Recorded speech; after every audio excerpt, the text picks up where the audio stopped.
Ethan Cole walked slowly through the grand hall of the Galactic Council, and every step he took made the floor echo like a warning to those who waited inside, and he could feel hundreds of alien eyes staring at him as he passed between tall silver pillars that reached high into the light of the chamber, and every being there whispered about the strange man from the small blue planet called Earth, which many of them thought was weak and unimportant, and yet today, every one of them had come to hear what he had to say, and the room was filled with tension that felt like heavy smoke that no one could breathe through. And still Ethan kept his calm, because he had learned long ago that silence was more powerful than anger. He was dressed in a dark gray suit with no medals or signs of rank, because he wanted them to see him as one man representing billions, not a soldier seeking glory, but a voice of humanity that had grown tired of being pushed around by powers that thought themselves ancient and wise. And he walked up to the center circle where the council always judged those who came before it. And when he reached the glowing platform, he stopped and looked around and saw faces of every shape and color, some made of crystal, some of smoke, and others that looked almost human but not quite. And all of them looked at him with the same mix of curiosity and disdain. The council's leader, Varath, sat on a high seat of transparent stone, and his body shone with faint blue light that pulsed like a heartbeat, and when he spoke his voice was soft but carried across the entire hall without any device, and he said, "Human representative, we have summoned you to answer for the attacks your colonies have made on border systems." And Ethan stood there for a long moment before replying, and his words were steady as he said, "Those colonies were defending themselves after your fleets entered their territory uninvited." And Varath tilted his head slightly and said that those systems were neutral zones under the protection of the council. And Ethan shook his head and said that protection means nothing if it allows raids and the deaths of civilians. And then the room filled with murmurs and quiet arguments among the delegates. Ethan waited for them to calm down because he knew they wanted him to lose his composure, but he would not give them that victory, because he had come here not to plead, but to tell them what humanity would no longer allow. And he thought about the faces he had seen before leaving Earth, the tired workers, the farmers who built shelters on barren worlds, the children who dreamed of stars without knowing what monsters waited among them. And he remembered his sister's colony that had been destroyed by a so-called patrol ship from one of the council races, and how every request for justice had been ignored, and that memory burned in him. But he kept his tone soft because true strength did not need to shout.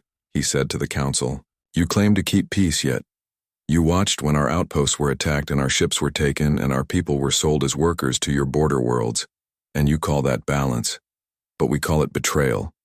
And some of the delegates began to shout that he was lying, that humans were violent, that they had always been troublemakers, and Ethan raised his hand.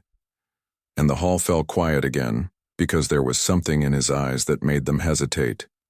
And he said, "Maybe you believe that, because you have forgotten what it means to fight for your home.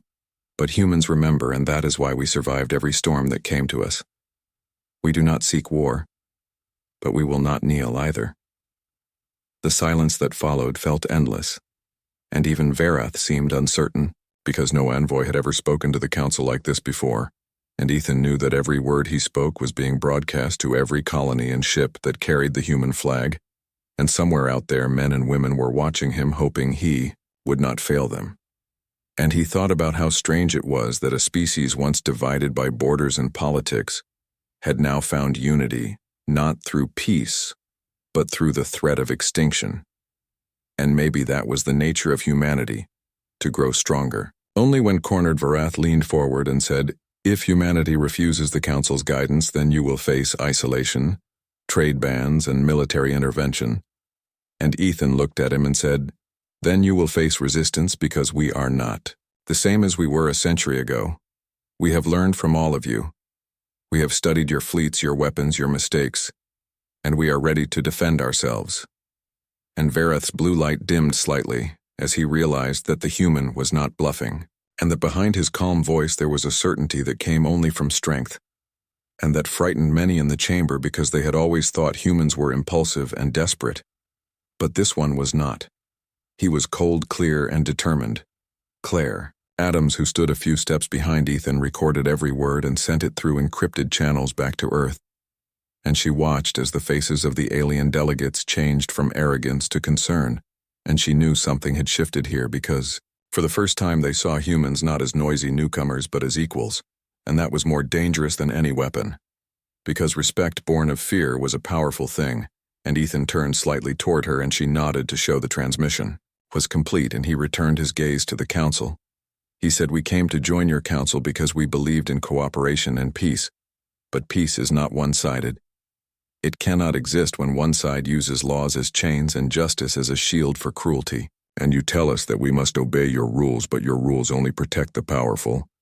And you think we will remain silent while you burn our worlds? No, that time is over. We will protect our people with or without your permission. And if you call that rebellion, then so be it, because humans do not surrender. They adapt and survive and rise again every time you try to break them." No one spoke after that, and Ethan could hear the faint hum of the floating lights above as he stood waiting for any response, but none came. And then he turned and walked out of the chamber slowly with Claire beside him, and the sound of their footsteps echoed again and again until the great doors closed behind them. And in that silence, the council realized they had just seen the beginning of something they could not control, and outside the building the human flag hung quietly against the light of the twin suns, and the ships that had brought Ethan there waited in orbit, silent and patient, like wolves, watching from the dark as he walked toward the shuttle. Ethan thought about what would come next, and he knew that the council would not listen, that they would send fleets and threats and sanctions, but he also knew that humanity was ready this time. The colonies had united, the fleets had been built, and the people had found purpose not in conquest but in survival and unity. And he felt a strange calm inside, because he understood that his mission had not been to win their approval, but to warn them, and that warning had been delivered. The shuttle doors closed behind him, and Claire sat across from him, her face pale but her eyes bright, and she asked, "Do you think they understood?" And Ethan looked out at the stars and said, "They will soon." And the engines came to life, and the ship rose into the sky, leaving behind the shining towers of the council world and heading toward the black sea of space, where the real decisions would be made, not with words but with actions. And in that moment, Ethan Cole, the envoy of Earth, knew that history had just turned a new page, and that nothing would ever be the same again. Ethan Cole returned to the human command station orbiting above Mars, and the silence of the council chamber was still ringing in his ears as he walked through the long corridors lined with windows that showed the red planet turning slowly below, and he knew that the message he had delivered had already reached every human world. Because when he stepped into the main control deck, everyone stopped what they were doing and looked at him, not as a diplomat anymore, but as the man who had spoken for all of them. And in their eyes he saw a mix of pride and fear, because they knew what was coming next.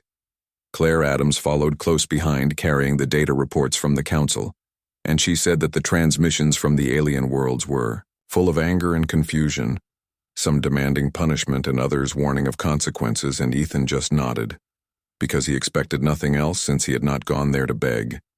He had gone there to draw a line, and he said, "They will move against us soon, but this time they will find us ready."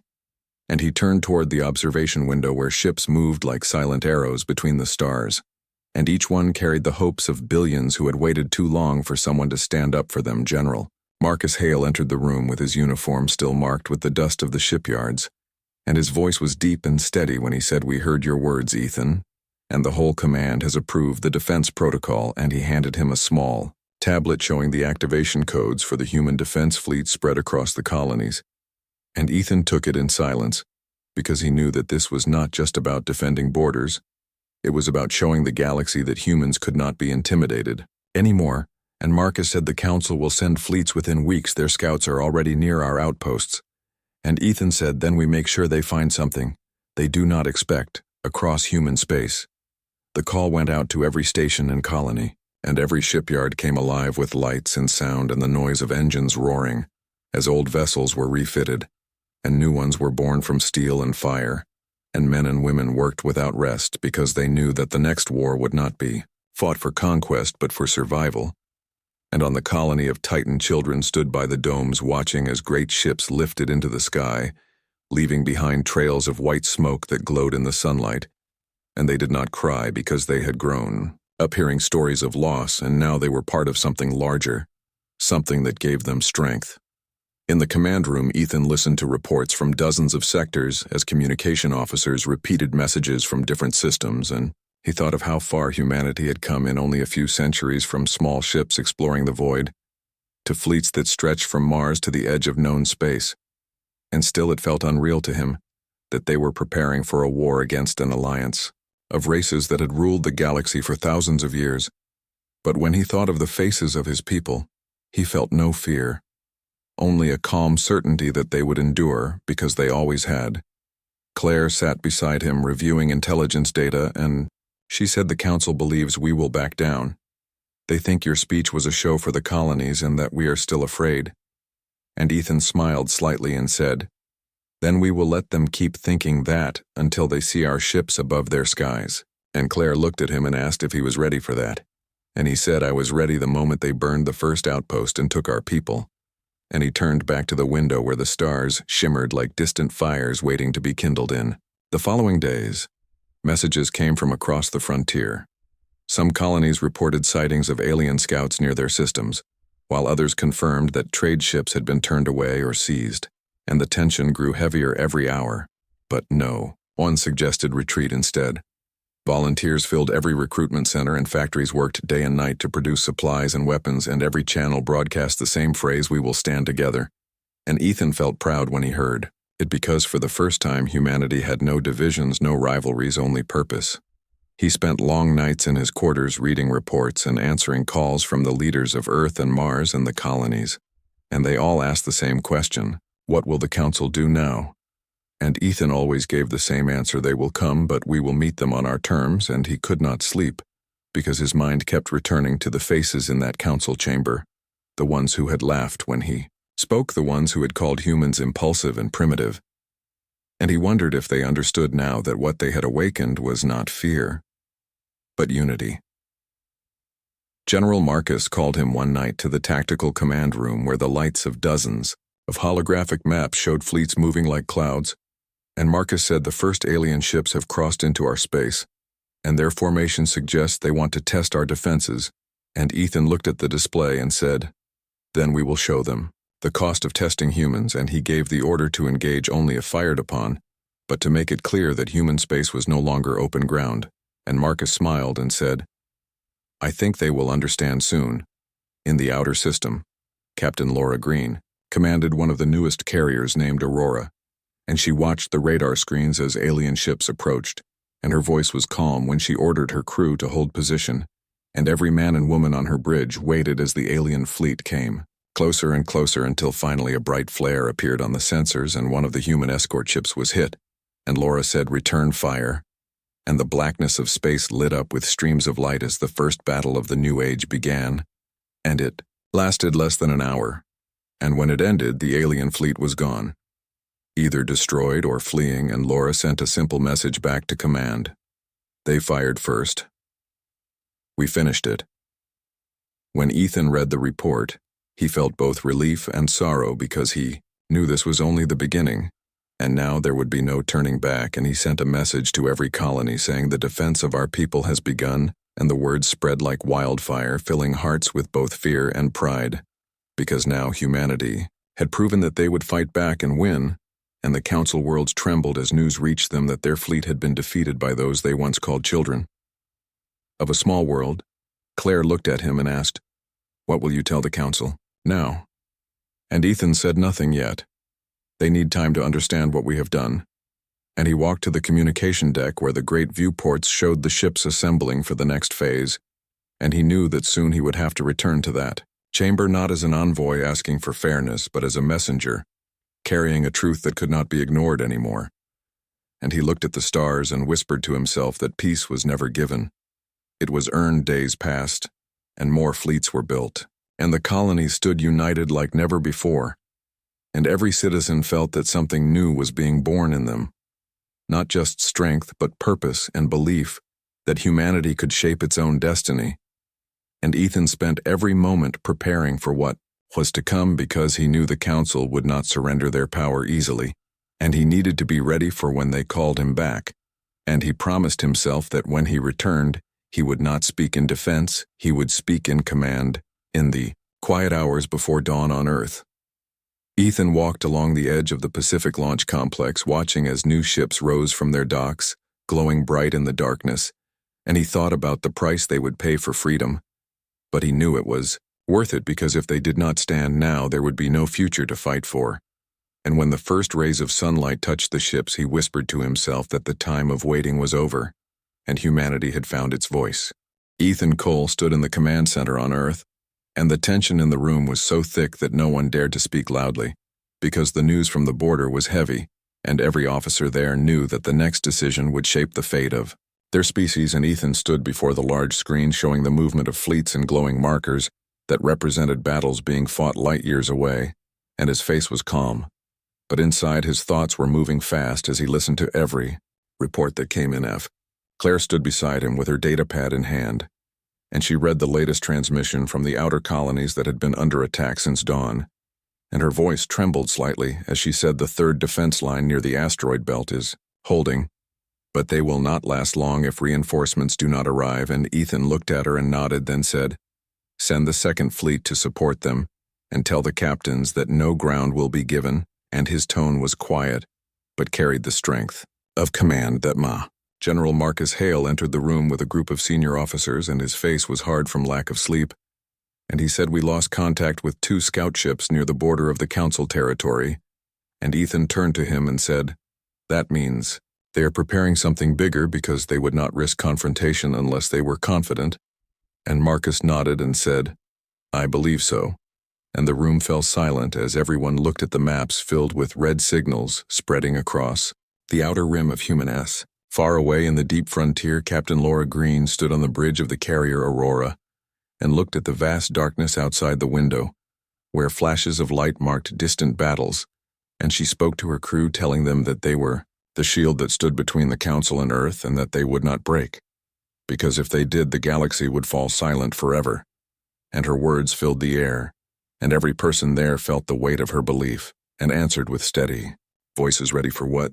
Back on Earth, the cities glowed under the night sky as people gathered around giant screens in the streets, watching the news updates coming from the Fleet Command, and families held each other close as they listened to the broadcast of Ethan's speech from the previous night, where he had said that humanity must stand united because the time of fear was over, and the era of courage had begun.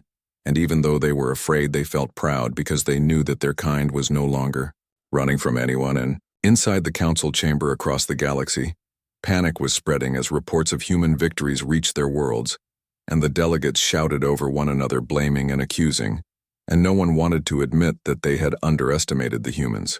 And some demanded full-scale retaliation, while others said that it was already too late, because the humans had shown a level of unity and will that no one thought possible. And as the chaos grew, one of the oldest members of the Council whispered that this war woo. On Titan, the great industrial colony near Saturn, the factories burned day and night, producing ships faster than ever before, and workers slept beside machines only to wake and start again. And every screen on the colony showed the human flag and the words, "We will endure," because that was the message that Ethan had sent across every world, and people listened to it with hope, because they knew that he believed in them, and that belief was stronger than any weapon. Ethan stayed in the command room for long hours without rest, watching the lines of battle shift and move like tides. And he thought of the men and women who were out there in those ships risking everything. And he whispered quietly to himself that they would not be forgotten, because every victory came with a price, and he would remember every name. Claire brought him a cup of water and said, "You should rest," and he smiled faintly and said, "I will rest when we win." And she shook her head, but she knew there was no use arguing, because he was not just a leader. Now he was the voice of a people, and that voice had to remain strong no matter how tired he became. The next morning, the alarms blared across the station as new signals appeared on the long-range scanners showing a massive fleet approaching, and Marcus rushed in saying, "They are coming in full force," and Ethan stood straight and said, "Then this is the moment we prepared for," and he ordered that every defense unit be activated and that no ship move without command, because he wanted to make sure every strike counted. And as he gave those orders, his voice carried calm power that made even the youngest officers s. In the outer system, the battle had already begun as Captain Laura Green led her fleet into the thick of the fight, and the sky was filled with fire as ships exploded and lasers crossed paths, and her voice on the radio was clear and strong as she called out orders telling her captains to focus fire on the lead vessels and not to let the enemy regroup, and the sound of her words gave courage to all around her, because even in the middle of chaos, she never wavered and she never screamed. She just spoke with Furman. Ethan listened to the live transmission from the battle, and when he heard Laura's calm voice, he felt a wave of pride and sorrow at the same time, because he knew she was risking everything. And when one of the officers said, "The Aurora is taking heavy fire," he clenched his fists but said nothing, and moments later the officer cried out that the enemy was retreating, and the room filled with quiet cheers as they realized they had won another fight. And Ethan looked at the screen where the enemy symbols were disappearing. After the battle, the Council worlds were silent for the first time in centuries, because they realized that humans could not be broken. And the broadcasts from human space spread everywhere, and even some races that were neutral began to question the authority of the Council, and for the first time in history, the balance of power in the galaxy began to shift. And Ethan knew that this was not just a war. It was a transformation of everything that had existed before. When the night came, Ethan walked outside onto the balcony overlooking the lights of the city below, and Claire joined him in silence, and after a long moment she said, "Do you think we can really win this?" And he looked at her and said, "Winning is not about destroying them. It is about making sure they can never control us again." And she nodded and said, "Then we are already winning because the people believe in you." And he turned his gaze to the stars and said, "They do not believe in me. They believe in themselves." And messages arrived from the colonies filled with words of unity and hope, and every child who looked up at the stars that night believed they were part of something greater. And Ethan felt the weight of that hope more than any weapon, because he knew that if he failed it would all fall apart, but he also knew he would not fail because failure was no longer an option. In the following days, human fleets pushed deeper into the frontier, not to conquer but to secure their borders, and they found abandoned stations and wrecked ships left by retreating enemies. And Claire studied the data from those ruins and said they are running.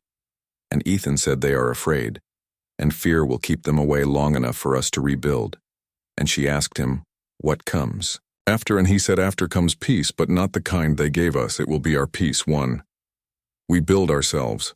The Council met again in secret, and some of its members whispered that perhaps they should call for truce before their power was lost completely. But others said that humans would never accept. And they were right, because Ethan had already told every leader in human space that they would never bow again, and that the age of fear was finished. Forever, Ethan stood before the Council of Human Worlds a few days later, and told them that they had changed history and that no matter how the war ended, humanity would never be the same, because now they had proven that they could unite. And he told them that unity was the true victory, not destruction. And when he finished speaking, the entire chamber stood in silence, because they understood that he was not speaking as a soldier or a diplomat, but as the voice of a species that had found its place in the galaxy. That night, Ethan stood alone at the window of his office watching the stars flicker, and he whispered to himself that the hardest battles were yet to come, but also that the hardest step had already been taken, and he knew that from this point forward, humanity was writing its own story, one not ruled by fear or arrogance but by the simple will to endure and to rise. And as the ships moved silently across the night sky, he smiled slightly, because he knew that the galaxy would never be the same again. Ethan Cole stood in the war room as the holographic map of the galaxy glowed before him, and he watched hundreds of small blue lights representing human fleets spread outward from Earth, each one moving toward a different front, and the sound of communications filled the air as officers coordinated the vast network of ships and soldiers, and the human dominion now stretched far beyond what anyone had imagined only a few years ago. And Claire stood beside him quietly holding a tablet with the latest reports, and she said the Council forces are gathering again near the outer rim, and their numbers are large. And Ethan looked at her and said, "Then we will meet them there because we have no other choice." And Claire nodded, knowing that what he meant was true, because retreat was no longer an option for humanity. In the deep of space, the fleet led by Captain Laura Green moved silently past the shattered remains of alien stations, and she stood on the bridge looking out at the stars. and her crew worked around the clock repairing damage from the last battle and preparing for another, and she could feel the exhaustion in the air, but also the determination, because everyone knew they were fighting for something bigger than themselves. And she spoke over the comm saying, "We stand today not just for Earth but for every free mind in this galaxy," and her voice filled the ships around her and inspired even those who had lost hope, because she spoke with calm strength that no fear could shake back on Earth.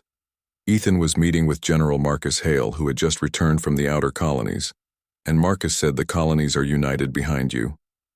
Now Ethan and they are building ships faster than ever, and Ethan said good, because we will need every one of them soon, and Marcus said the council has sent a new envoy. They are requesting another meeting, and Ethan looked up sharply and said, "They still think we can be reasoned with." And Marcus said, "Maybe they are desperate," and Ethan said desperation makes them dangerous, and Claire entered saying the envoy is already in orbit, waiting for your answer. And Ethan said let them wait, because they made us wait for centuries. In the orbital station above Earth, the alien envoy, named Kale, waited with growing unease, and he looked through the transparent wall at the blue planet below, glowing in the darkness, and he could not understand how this small world had become such a force. And when Ethan finally entered the room, Kale rose and said with a calm voice, "I come on behalf of the Galactic Council to propose peace." And Ethan stopped in front of him and said, "You came to propose control again, not peace." And Kale said, "No. We offer a truce, a ceasefire." And Ethan said, "A truce only lasts until the stronger side changes its mind." And Kale said, "Many worlds fear you now." And Ethan replied, "They feared us before too. But they called it contempt then, and now they call it respect." And Kale said, "If this war continues entire, systems will burn." And Ethan said, "Then maybe they will remember that next time before they threaten humanity." And he turned and left, leaving Kale in silence, because he knew that humanity was no longer a people to command, but a power to reckon with. Meanwhile, in the outer rim, the council fleets were forming an enormous line stretching across light years, and Admiral Solren of the council forces watched as his ships readied for war, and he said the humans have to be stopped here, or the council will fall. And his officers nodded, though fear flickered in their eyes.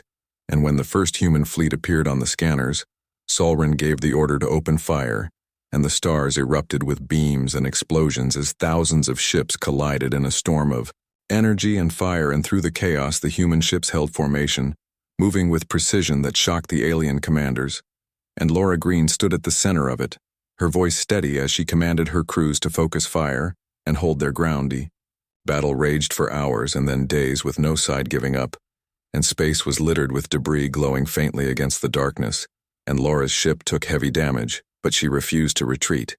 And when one of her officers shouted that their shields were down, she said, "Then we fight without them," and she led a desperate charge that broke through the enemy's flank and destroyed their command ships. And when the smoke cleared, the human fleet was still standing, though barely, and the council forces retreated once more, leaving behind wreckage and silence. And Laura leaned against the console, exhausted but smiling, because they had survived again. On Earth, the news spread like wildfire, and people filled the streets cheering for the fleet and for Laura Green. And Ethan watched the broadcast with quiet pride, but he knew it was not the end, because the council would regroup and strike again harder than before. And Claire said, "You should address the people." And Ethan nodded and walked to the central platform of the United Command, where millions watched his image appear on every screen across every colony. And he said, "Humanity once stood alone and afraid, but no longer. We stand together and we fight together, not because we seek conquest, but because we will not live in chains." And his words echoed across the systems, and the people responded with one voice for Earth and for freedom. And Ethan looked at them and knew that even if the war lasted years, they would not break. In the Galactic Council chamber, chaos reigned again as reports of another defeat came in, and ambassadors shouted at each other, blaming and accusing, while the High Chancellor sat in silence, his face pale and tired. And he finally said, "They have become what we feared, not monsters but equals." And the chamber fell silent, because none could deny it any longer. And some began to whisper that maybe the humans should be left alone, that perhaps this war could not be won. And others demanded revenge, but for the first time fear outweighed pride, and that fear spread across their worlds like a shadow. As the months passed, Humanity continued to grow stronger, building new ships and new alliances, and even some alien species that had once followed the council began to send secret messages to Ethan offering aid or at least neutrality, because they saw in humans a chance for something different, a power that fought for its own survival, not domination. And Ethan read those messages, quietly, and told Claire, "We will not repeat their mistakes. If we win this, we must build something better." And Claire said, "I hope we can." And Ethan said, "We will. Because this time we know what it costs." On the edge of the frontier, Laura Green's fleet discovered a massive council fortress hidden within a nebula, and she sent word back to Earth and waited for orders, but Ethan's reply was simple. He said, "Take it," and she smiled, knowing exactly what that meant. And she led her ships forward into the glowing mist where enemy guns lit up the darkness, and the battle began again, and it was fierce and brutal. And every ship fought until its engines burned out, and Laura's voice never trembled as she guided her crews through it. And when the fortress finally fell, she stood on her bridge looking at the drifting wreckage and whispered for Earth, and her crew echoed her words softly, because they knew what it meant to win and to survive. When the transmission reached Earth, Ethan stood silent for a long time and then said to Marcus, "It's time to end this war." And Marcus said, "How?" And Ethan said, "By going where they never expected us to go, to their home worlds." And Marcus said, "That will change everything." And Ethan said, "It already has." And he turned to the stars outside the window and whispered, "It's time for war again, but this time it will be the last," as the fleets began to gather for the final campaign.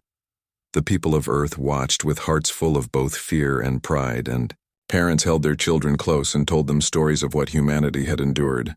And Ethan stood before them one last time and said, "No matter what happens next, remember this: humanity never surrendered and never will." And when he turned away to board his ship, the cheers followed him through the corridors, echoing like thunder across the halls of steel and glass, as the great engines ignited and the human dominion moved once more into the dark to face whatever waited beyond, because they were ready for anything now. Ethan Cole stood on the bridge of the command flagship and looked out at the endless stars and the massive human fleet stretched before him like a living wall of steel and light. And he knew this would be the final confrontation with the council forces, and every officer around him was tense but ready, because they had trained for this moment for years. And Claire stood beside him quietly reviewing the final intelligence reports. And she said, "The council has gathered their full strength." And Ethan nodded, because he had expected nothing less, and he said, "Then it is time to show them what humanity can do." Far away, Captain Laura Green led her fleet into the edge of council territory, and her ships moved like shadows through the void, and every crew member was silent as they passed the remains of old battles and burned stations.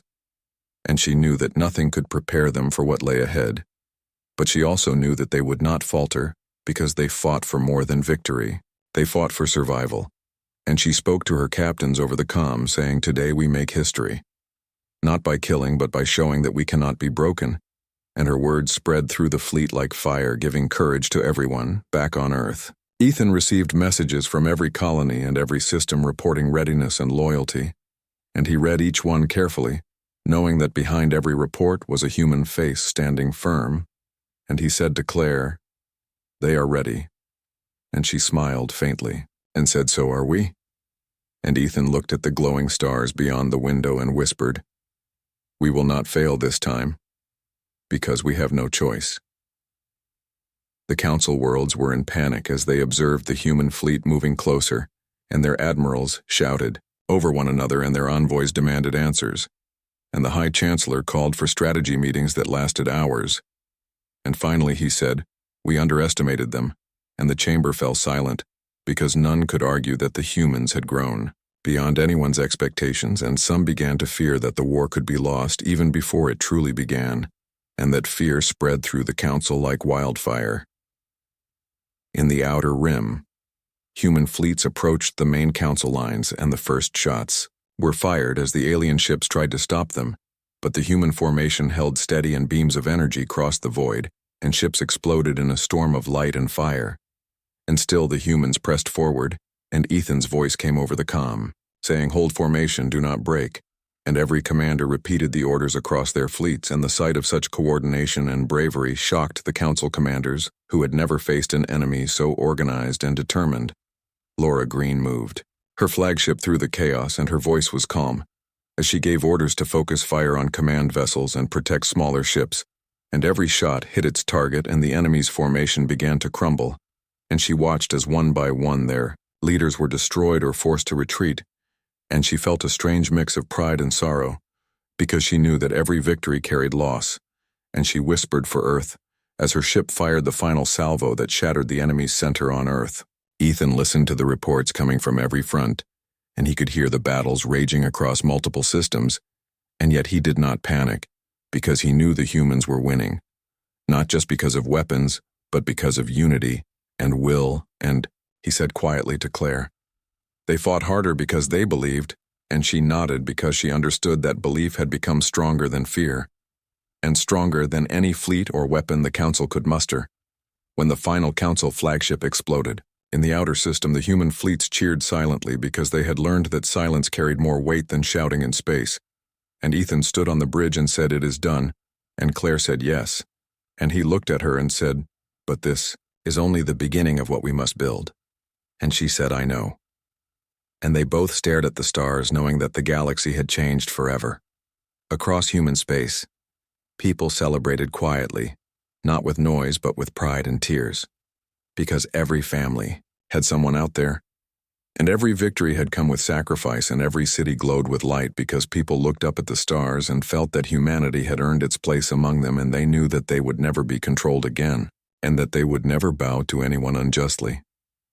The council worlds were silent, and fear spread among their rulers, because they had never faced a race that could fight back with such resolve, and the ambassadors whispered that perhaps they had misjudged humans completely, and the High Chancellor finally said that they must accept a new order, because the humans had proven they could not be intimidated or defeated easily, and that statement spread across their worlds, changing minds and politics forever, back on Earth. Ethan visited the colonies and every fleet and station reporting to him, and he told them that they had done what no one believed was possible, and that now humanity must use this power wisely and build something new and better, not for conquest but for protection and growth. And every leader listened carefully because they understood that the responsibility of victory was greater than the victory itself. Laura Green returned to Earth, and her ship carried the survivors and the wounded, and Ethan personally greeted her and said, "You led the fleets brilliantly." And she said, "We all did, because no one fought alone." And he nodded and said, "Humanity will remember this." And Claire said, "It is not just memory, it is a legacy." And Ethan looked at the stars and said, "Yes, a legacy that will last for generations." The months that followed were busy with rebuilding and reorganization, and every colony worked to repair damage and strengthen defenses, and at the same time they began to explore and expand further into the galaxy. And humans now had the respect of other species, and many chose to join alliances or trade agreements voluntarily, because they had seen the strength of unity and determination. And Ethan oversaw every plan, carefully knowing that power without guidance could be dangerous. At the final ceremony, Ethan stood before representatives of every human colony and fleet, and he said that humanity had faced the greatest challenge it had ever known, and survived not because of luck or chance but because of courage and belief in each other. And he said that now they must lead with wisdom and compassion, because that was the true measure of strength. And Claire stood beside him and added that the future belonged to those who never surrendered, and every person present understood that they were part of a new era. Ethan finally returned to his office and looked out at the stars once more and whispered that the war was over. But the work had only begun, and Claire joined him and said, "You did it, Ethan." And he said, "No, we did it, all of us together." And he thought of every soldier, every officer, every citizen, and every fleet that had contributed, and he smiled slightly, knowing that humanity had earned its place not by fear, but by will and determination, and that the galaxy would never forget that they had done it themselves, and so humanity stood ready not just as a survivor, but as a power to be respected. And as the ships glided silently through the stars, Earth and its colonies looked forward to a new age of freedom, unity, and courage, and Ethan whispered one last time that no matter what came next, humanity would face it as one, and that the story of Earth would continue to shine among the stars forever.